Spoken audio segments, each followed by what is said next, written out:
बच्चों, आज हम 10th क्लास का नंबर सिस्टम में प्रश्नावली 1.1 का पहला सवाल देखेंगे।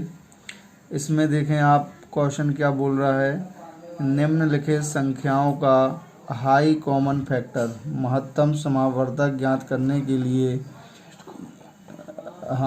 हाईएस्ट कॉमन फैक्टर ज्ञात करने के लिए यूक्लिड विभाजन एल्गोरिथम का प्रयोग कीजिए। मतलब जो हाईएस्ट कॉमन फैक्टर है, महत्तम समावर्तक, अपन ने इसकी एक साधारण विधि देखी थी 9th क्लास में, लेकिन 10th क्लास में अपन को यूक्लिड विभाजन एल्गोरिथम से निकालना है।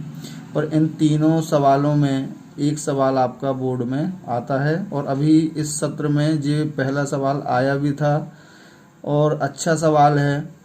आपको हम बता दें कि जो सवाल दिया गया है, सवाल क्या दिया है, 135 और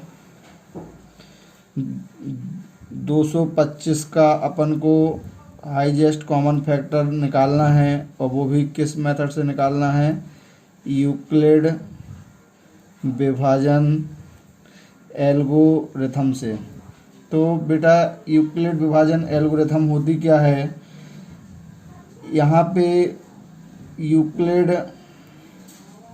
विभाजन एल्गोरिथम का मतलब होता है जब दो नंबर दिए होते हैं तो हम बड़े नंबर में छोटे नंबर का तब तक भाग करते जाते हैं जब तक शेषफल शून्य नहीं आ जाता, और जब शेषफल शून्य आ जाता है तो जो अंतिम भाजक होता है वही हमारा हाईएस्ट कॉमन फैक्टर होता है। जैसा कि आप सबको पता है कि भाज्य बराबर भाजक गुणे भागफल प्लस क्या होता है, शेषफल होता है। इसे यदि अपन जर्नल संकेत में देखें तो a बराबर b गुणे q प्लस r, जहाँ पर b क्या है, भाजक है, q क्या है, भागफल है, और r क्या है, शेषफल है, और a क्या है, भाज्य है। अब हम यहाँ पे आप देख रहे होंगे क्वेश्चन में जो 135 और 225 में सबसे बड़ा नंबर क्या है, 225 है, और यहाँ पे जी 135 है छोटा नंबर। तो हम 135 का 225 में भाग देंगे। यहाँ पे देखें सबसे पहले स्टेप फर्स्ट हमने आपको क्या बताया, तब जब तक भाग देना है जब तक शेषफल 0 ना हो जाए। तो आप देखेंगे यहाँ पे हर बार आप a बराबर बी क्यू प्लस आर लिख लें, उससे सुविधा रहती है। और a के स्थान पर आपको क्या लिखना है, a के स्थान पे आप क्या लिखेंगे बच्चों, 225। और 225 b क्या है, भाजक है, भाजक का मतलब होता है जिसका भाग देते हैं 135 का। और यहाँ पे आपको हम अलग से करके बताते हैं, 225 में अपन को 135 का भाग देना है बच्चों। तो आप देखेंगे फर्स्ट टर्म में जाएगा एक बार में, क्योंकि 135 का जब हम 2 में मल्टी करेंगे तो 225 से ज़्यादा होगा, इसलिए एक बार में भाग जाएगा। यहाँ पे 135 लिख देंगे, और यहाँ पे देखें घटा देंगे तो 5 में 5 गया 0, 12 में 3 गई, कितना आएगा 9, 90 आ गया। फिर हम क्या करेंगे कि अब हमारा अभी शेषफल शून्य नहीं आया है, इसीलिए हम इसके बाद सेकंड स्टेप जो यहाँ किया है यहाँ अपन शो करेंगे।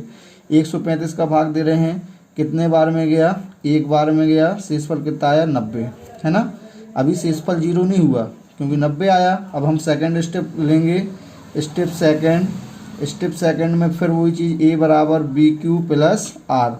अभी हम क्या करेंगे, अब 135 में 90 का भाग देंगे, क्या देंगे, 135 में 90 का भाग, तो वो एक बार में ही जाएगा क्योंकि 90 दूनी 180 होता है, इसीलिए एक बार में जब भाग जाएगा तो 90 एकम 90।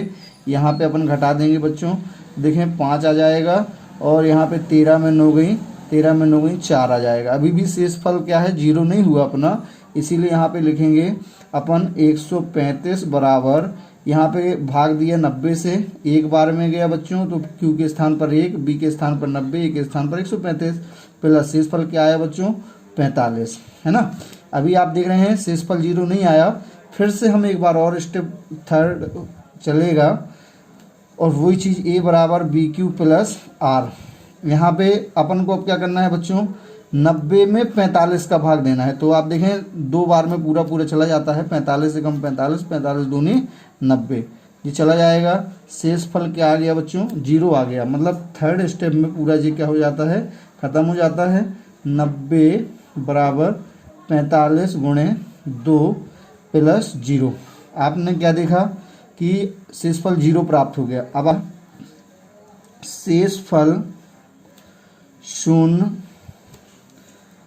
प्राप्त हो गया है, अतः या इसीलिए, है ना, इसीलिए भी लिख सकते हैं, इसीलिए अंतिम भाजक ही हमारा हाई कॉमन फैक्टर होगा। इसीलिए high common factor equal to, देखें अंतिम भाजक क्या है? 45 है। तो ये 45 है, ये आपका क्या हुआ बच्चों? आंसर हुआ। इसमें पूरा पूरा क्या रहता है कि जो यूक्लिड विभाजन एल्गोरिथम रहता है, इसका पूरा फोकस होता है कि अपन को तब तक भाग देना है जब तक शेषफल 0 ना आ जाए। जैसे ही शेषफल 0 आ जाता है, प्रक्रिया खत्म हो जाती है और अंतिम भाजक ही हमारा क्या हो जाता है? आंसर हो जाता है।